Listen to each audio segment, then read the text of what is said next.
All right, Christopher Stiles, Mr. Galmore. Yeah, sure.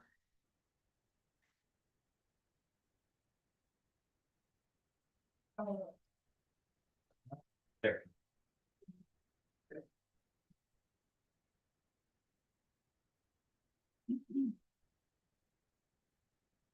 Good morning, sir. Are you Christopher Stiles? And Mr. Galmore, will your client waive the formal reading of the indictment? You will, Your Honor. I'll take it. Sorry.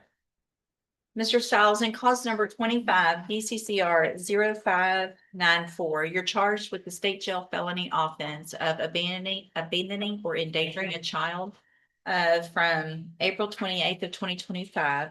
And how do you plead to that charge? No contest.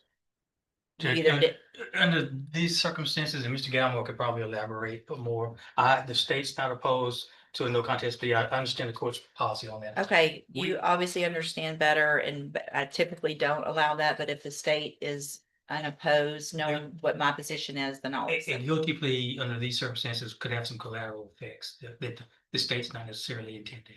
All right, so did you enter your plea of no contest freely and voluntarily? Yes, ma'am. I have here on the tablet some documents that have your signature on them that the state has marked as exhibit number 1. Before you signed these, did you go over them with Mr. Galmore? Yes, ma'am. Do you fully understand? Yes, ma'am. And do you understand, if I follow the agreement that you've made with the district attorney, that you'll be waiving or giving up any right to appeal? And it looks like the agreement that you've reached is for a 5-year deferred probation.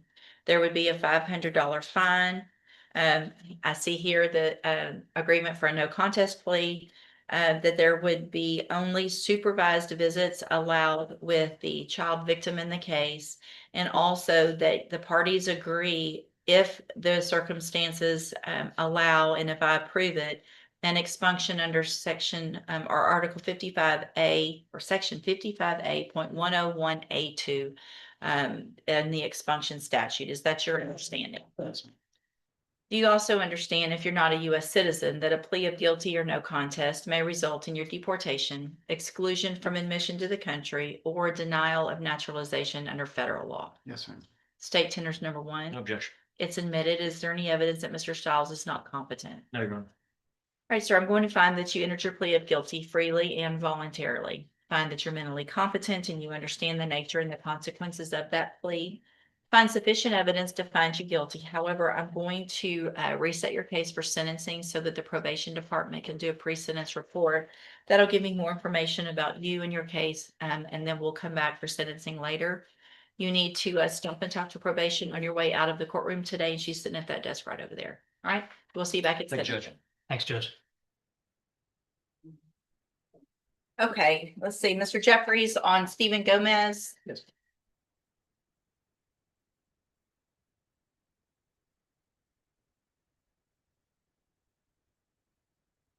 And for the record, Ms. Tucker's here. So Mr. Gomez tested negative.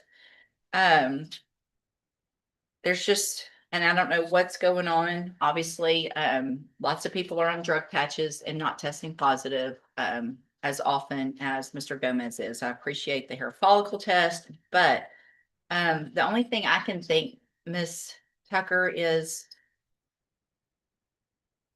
so is he still in JCDI? Yes, ma'am. He Okay. still is. Can we do weekly UAs? He's actually on UAs. He is as on well. random UAs. Yes. Okay. So I guess what I would say at this point is let's continue that. And if there's any other issue, let me know. He's tested negative in court. I know a couple times at least. Obviously there's something going on that we need to figure out with the drug patch, because people don't just randomly test positive for meth on the drug patches. So continue doing what you're supposed to be doing on JCDI. And Ms. Tucker, if anything else happens, the only thing I know is just to let me know and send something over, and we'll have to figure it out at that point. Yes, ma'am. If there's something, and I don't know what all could cause a positive drug screen, if there's anything else that's going on in Mr. Gomez's life, but y'all might need to look into that. I'm sorry. I was just.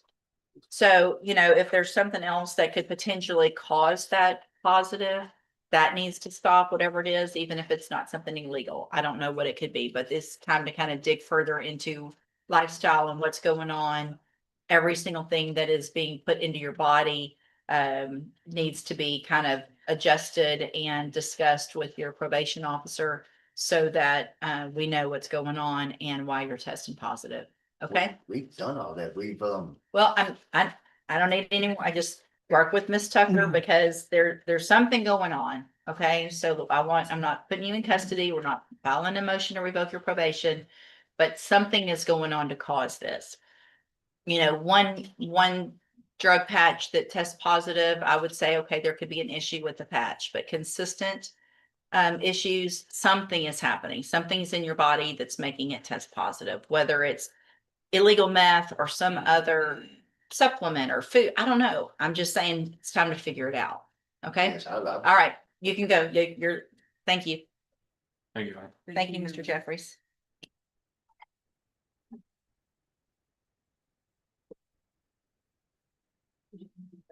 Okay, Mr. Rojas and Mr. Coleman, are y'all ready on Janisha Leonard? Yes, you're ready, Judge.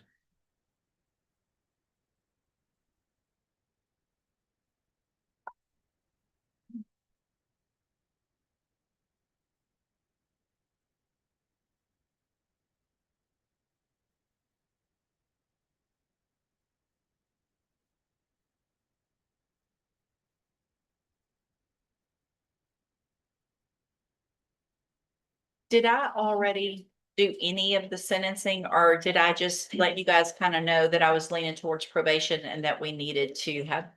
I know it's indicated on January 26th of this year, we appeared, we discussed the PSI. There was a disagreement as to the restitution. The court says that it was inclined to place the defendant on a concurrent probation, given the length of time between office date Right. and the indictment. Then fast forward to February the 9th of 26, the case was simply just reset for restitution hearing. So it looks like you didn't do I anything. haven't actually sentenced yet. I don't believe you did, Judge. Okay, and have you, so, all right, ma'am, you're Janisha Leonard. And Miss Leonard's here in three cases. One is cause number 25 DCCR 0297. That is the new theft of property case, a state jail felony. She entered plea of guilty to. And then we have two MTRPs, one in cause number 19-33340, theft of property, and 20-36095, a theft of service. And in each of those cases, is she on a deferred in both of those? Or is it straight? I'm trying to, sorry, I should have. Is it a deferred probation? Let's see, Judge. No, they're straight probation, Judge. Okay. Yes. So they were deferred and then we were here. And then revoked that deferred and reassess and did the 2/5 at some point. Is that correct?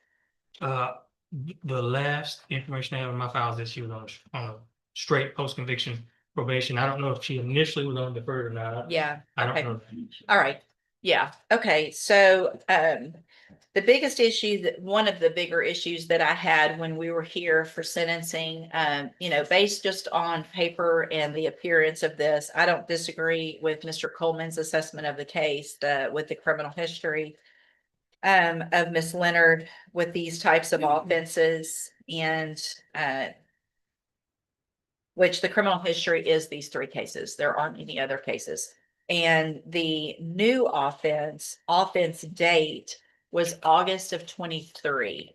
And kind of just unknown, it sounds like, why that case was delayed in prosecution. Doesn't look like anybody knows. And so the time frame between that and now and the lack of any other cases while Miss Leonard has been out and on probation during that time and doing well, it looks like otherwise on probation, is what leads me to potentially move forward with continuing the probation potentially on the others and giving her a probation on this one. So there was no agreement on any of these, but it looks like there was an issue with regard to the amount of restitution. So let's go forward with that. Have you guys come to any type of agreement on the restitution. We are very We're far very apart. far Judge. apart, Judge, and I guess one of the issues that we have is I believe Mr. Coleman's got some exhibits that are gonna go back to 2022. I would object to looking at anything outside the range in the indictment. The indictment goes from August 23, and we'll get to the exact dates. Let me get it pulled up as well. August 24th, 23 to September 4th, 23. Okay, I would that- ask that we remain in that range. I would think legally that would be probably what I would need to do. Judge, it's a continuing course of conduct. The theft is, I'll be honest, Mr. Ross just brought that to my attention this morning. I haven't had a chance to research it, but, he certainly has had all of the restitution information showing that it's going back to 2022 with that discussion. So it's not unfair surprise for him to know that we're looking for restitution going back. Well, but I think the allegations. And obviously, I understand the honor about as well as any of you guys, but those are some pretty specific. I mean, that's a very short time frame that is alleged in the indictment. Talking what, 4 days, Well, Uh, 5 days? yes, Well, yeah. from August 24th, 2023 to September 4th. I'm sorry, I'm looking at an old indictment. I'm sorry, hold on. I was looking at another About case. 10 days maybe. Hold on. So in the new calls number.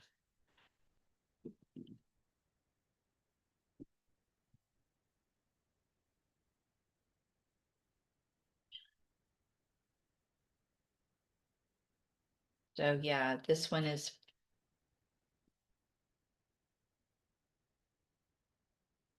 August 24th of 2023 through September 4th of 2023, so. Less than a couple of weeks, a couple of weeks or so is the allegation. And I don't want to have to keep coming back here. But I think to go back, if it was a few weeks off or a month or two off, but if we're talking years of requesting that, then I think that's something that indictment needs to allege. And so we can go forward with that time frame today. I think legally that's where we need to be. She's already pled to it, so I think it's kind of late to amend the indictment. So with regard to the time frame of August 24th through September 4th of 2023, what is the amount between that time frame? Do you guys have that? Or need some time to look at it again to make. And I mean, and the unfortunate, I want to make sure you guys know how I am. If someone has had something stolen, I want them made whole as much as possible. I just don't think we can go back Sure, Judge. that far legally. So I want to make sure that the victim understands that as well, that we've got kind of a limited time frame here that we need to move forward on. If I'm going to order restitution and probation. Y'all need a minute to do some math? Just a on- quick minute, just. Yeah, y'all, some go ahead, dates. y'all have a seat based on, I guess, that. See if there's something you guys agree to as far as that time. Just based on an honor about date, and they understand that the court's willing to kind of go back a number of weeks. I've got receipts that go back as far as, I believe, August the 9th of 2023. I don't know that that would necessarily be, I think that would be enveloped in the honor about. I mean, I wouldn't disagree with that. so So August 9th, 2023. And then what was the last? the last. Is one that the was- September 4th date? The last one is, I don't want to misquote. Let's see here. September the 4th is the last day. All right, so you guys figure out what between August 9th and September 4th of 2023 number is and see if there's an agreement on that number. If for some reason there's not, then I can take a look at the receipts that you guys have and then we'll go forward. I'll hold it for a few minutes. Okay, we're back on the record. Cause numbers 25 DCCR 0297, 19 33340, and 20 36095. y'all have an opportunity to kind of go back through the receipts as far as that time frame legally that we can kind of talk about on this case? We have, Judge. We're, Mr. Coleman came up with a number of $2,407. In speaking with Ms. Leonard, her recollection actually is a little bit more than that. She thinks somewhere between 3,000 and 4,000. We had agreed to, or we had offered $3,500. And I think that Ms. Leonard feels comfortable paying back as far as restitution. So if she agrees that it's between $3,500 and $4,000, Between 3,000 and 4,000. 3 and 4, I'm more inclined to go on the higher end of that, just based on the nature of the time frame that we're unable legally to look back on. And so I would be inclined to order the 4,000, Mr. Coleman. Judge, that makes perfect sense. I've spoken with the complainant who is here today, the district Yes. manager for Sutherland's. His position is he'd like to be heard by the court. He was thinking that if the defendant was placed on probation, that they'd be getting a lot more in the way of restitution. I explained to him how we arrived at where we are, but he still wants to address the court and quite possibly ask the court to reconsider. If he's not going to get more than what he's getting in the way of restitution, he would want the court to reconsider some type of form of jail time. Okay, and sir, you can come on up. Miss Leonard, if you'll just kind of slide around. right For the there. record, the witness's name is David Powell. Thank you. Good morning, Mr. Powell. Thank you for being patient with us this morning. It was a big morning here. Mr. Powell, would you please raise your right hand? Yes. Do you swear or affirm the testimony you're going to give in this hearing will be the truth, the whole truth, and nothing but the truth? Yes, I do. All right, thank you, sir. Mhm. And Mr. Powell, you kind of heard where we are on this legally. I understand there's a significant amount of restitution that you believe could potentially be owed based on some prior dealings that aren't within the time frame that we're talking about. Is that correct? That's correct. And I'm gonna just, if it's okay with everybody, just let Mr. Powell tell me what he needs to. If there's any questions of him after that, I'll gladly let you guys ask questions. But Mr. Powell, you can go ahead if you would like. I don't have any questions. Tommy explained to me what the restitution would be. We lost a substantial amount of money, Sure. and if that's what we're going to be awarded, I would prefer jail time versus the restitution. Okay, I understand that completely. Anything else that you'd like to say? Thank you. Go ahead, Mr. Coleman. Just really briefly, Mr. Powell, was any of these losses covered by insurance? No, they weren't. What, if any, effect did it have on Sutherland and its practices going forward? Other than the loss of funds, quite a few effects. We had to change the way our IT department had to change the way some of our transactions are ran, and that they can be rang and returned and voided. Myself, I'm a district manager, so I manage several stores. So myself, it added quite a bit to my duties as far as verifying reports, verifying voids, verifying where transactions are run, and looking at each store transactions daily and talk to the managers to verify why this transaction was run in a certain way and why it was voided. So it adds quite a bit more to my morning. Before I can get started on my store, which is Beaumont, I have to verify the other stores, and I have to go through and do a lot of extra work. And Mr. Powell, we are cutting this down a lot more than what you and I kind of rehearsed or scripted. Just high level, 30,000-foot level for the judge. We have documents here that will show that this defendant essentially engaged in a scheme of enlisting other people or asking other people, but unbeknownst to them, to void transactions and later on remove money from the register. Am I dumbing it down too much? No, that's actually correct. Okay. That's pretty much how we found it, because it was a set pattern. The way the system works is if you void a transaction, the transaction disappears. So if you void a transaction and take the money out, we don't know because the money's gone, because the transaction's gone. What was happening was a transaction will be rang, the customer pays cash. I reprint the receipt so I know how much to ask for a void for. They would void the transaction, and now I know how much money to take out of the drawer. So what I get in the morning in the past, on my reports, it just says there was a void on, done this day for this amount of money. It doesn't say why or how much or who. Now, and of course, with me trusting my cashiers and my office crew, we have a void and it says that the customer paid with a card and not cash. I assume that that's what happened and I let it go. We've got 139 pages of documents, and these documents essentially show 68 voided transactions totaling 31,000, no, excuse me, yeah, $31,134.86, going back to July of 2022, correct? Correct. State offers states too, Judge. I would object to any portion outside the date range in the indictment, Judge, but other than that, I don't have any objection to it. I mean, it's been testified to. I don't think I need those as I'm gonna take it into consideration to the extent that I think appropriate. Obviously, the amount have limited, but the fact that there was potentially more that for some reason wasn't in that indictment, I will take notice of that. That's the witness, Judge. Thank you. Anything, any questions? No questions for Mr. Powell, Judge. I know he's been here at every court date. I want to Yeah. first apologize to him for having to come here and thank him for being here as well. Thank you very much, Mr. Powell. You can have a seat.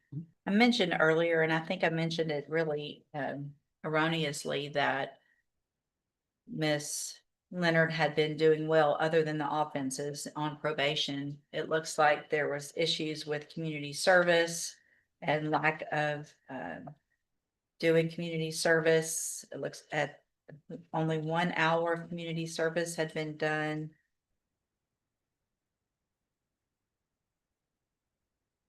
As of March 13th of 2024, 20 hours, October 30th of 2025, after being on probation all this time. So it looks like there was some issue with that.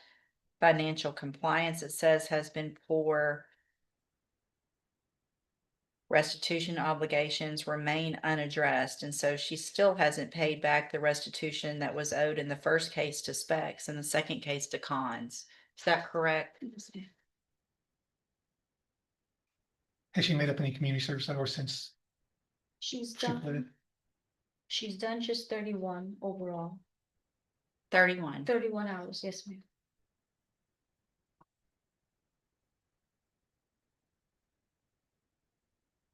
All right, well, I'm not real sure that I'm on the same page that I was before, so I'm gonna go ahead and allow new argument based on Mr. Powell's testimony as well as just kind of where we are now. Mr. Rojas?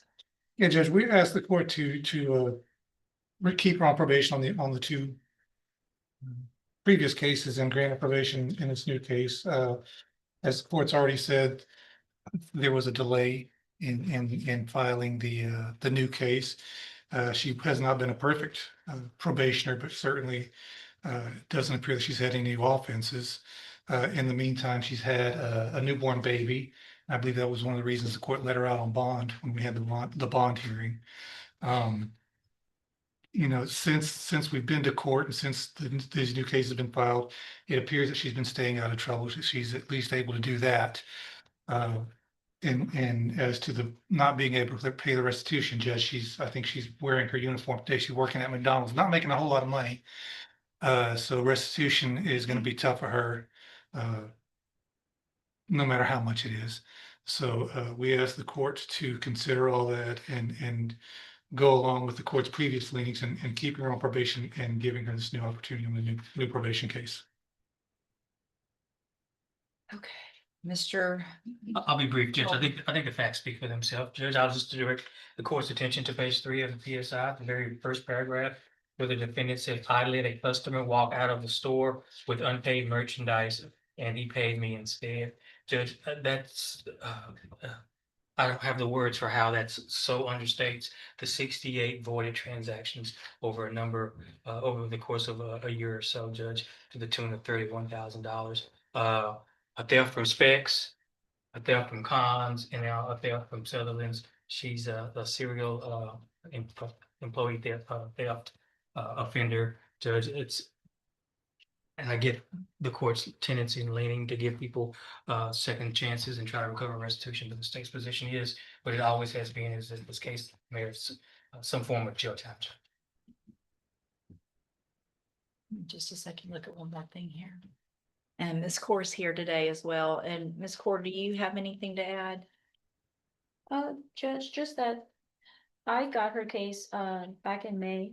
And she was transferred to the high needs caseload because she thought she was getting evicted. And that's why I have her on my caseload now.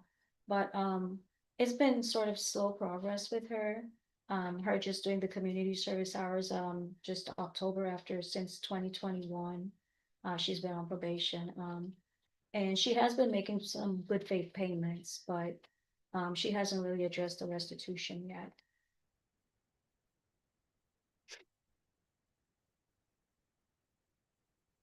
Have the payments been redirected towards restitution first, or are they still going towards the probation fees? They're still going towards the probation fees.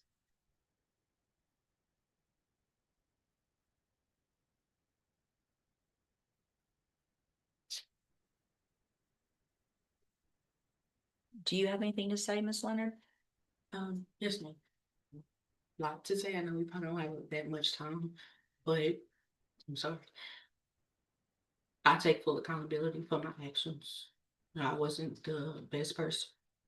I didn't really care about things I didn't have. I felt like I didn't have anything to live for. I didn't have nobody, I woke up every day and just went with my day. But I'm a mother now after 3 miscarriages and being told that I'd never be able to. I take care of my child by myself.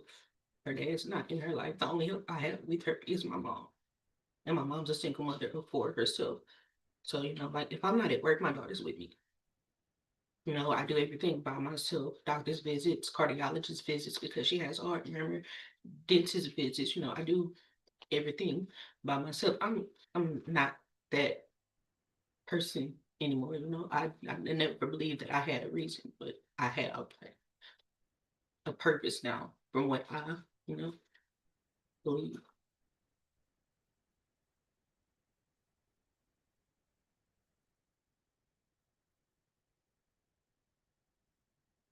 I mean.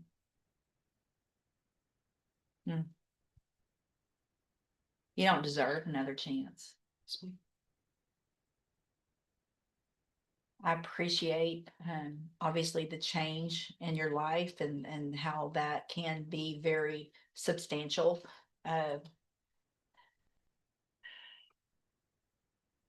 But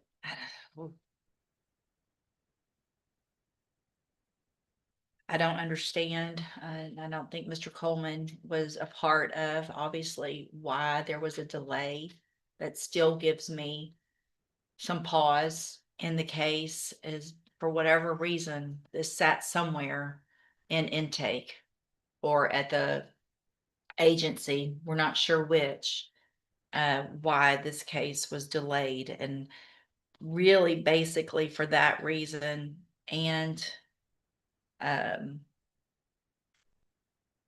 the fact that there has not been any new allegation since October of 2020. Well, this allegation was from August of 2023. And here we are in March of 2026. And there hasn't been any new allegation. And I just don't understand the length of time. And Mr. Powell, completely understand your position. There are some other things, obviously, too, that I'm taking into consideration. But Ms. Leonard, if I give you an opportunity today, I don't know how many jobs you've got to get, but you're going to pay some restitution or you're going to go to prison. Yes, Period. That's it. yes, I don't anticipate probably that you can pay it all in all of these cases, but you're going to pay some restitution. Yes. You're going to be on probation for a very long time to be able to do that, because I can extend your probations for a very long time. And so if you really have changed your life and want to be there for your daughter, you're going to be given that opportunity, but you're going to do different. Or else you will be back in here and I'm not going to hear any, I have a baby and tears and all of that. yes, Not going to listen to it. Do you understand? yes, So what I'm going to do in cause number 19-33340, I'm going to find sufficient evidence to revoke your revoke your probation, but I'm not going to do that. I'm going to continue your probation. I'm going to extend that probation for 5 years.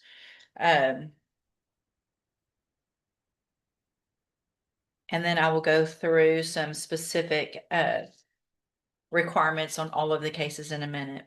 And then in cause number 20-36095, also find sufficient evidence to revoke your probation, but I'm not going to do that. I'm going to continue you on probation, going to extend that probation for 5 years. Order obviously that you follow all of the rules and conditions of probation, including completing your community service and paying more towards restitution. I'm going to find in cause number 25 DCCR 0297 sufficient evidence to find you guilty. And at this time, I'm going to find you guilty, sentence you to 2 years in into the state jail prison, but probate that for 5 years. So I could only probate it for 5 years at the beginning. So you're on probation for 5 years. There won't be a fine in that case. There will be restitution owed in the amount of $4,000. I would like for all of Ms. Leonard's payments to go towards restitution. At this time, it can be divided amongst them, however you guys feel appropriate.